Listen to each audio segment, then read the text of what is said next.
This is where I saw the cinnamon black bear. Just wanted to show you how high some of the brush is in the trees. And those bushes right there that I'm pointing at. There could easily be a bear, a mountain lion, a coyote, a fox, anything.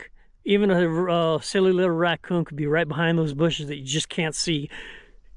And then you've got some of the taller trees that you just can't see past.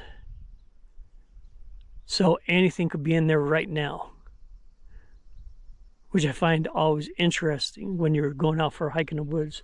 So I just wanted to show you the area where I saw the bear and have you realize how tall this grass is all around me, and anything could be hidden in anything up here.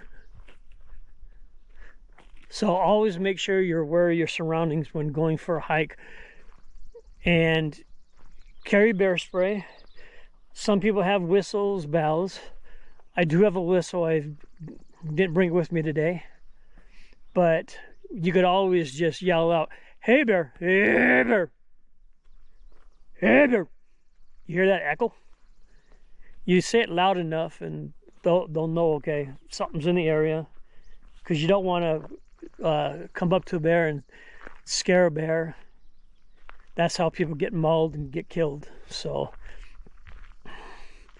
but some of this grass is like 4 feet tall. Then I'm literally 3 feet from my car, and look how tall this grass is. It's very, very extremely tall. Anything can be in here. So just be aware of your surroundings when you're going for hikes. Just be very, very vigilant about your hikes, especially if you're at an area that you've never ever been to before. All right, if you like this type of content, go up and subscribe, drop a comment. I'll see you guys in the next video.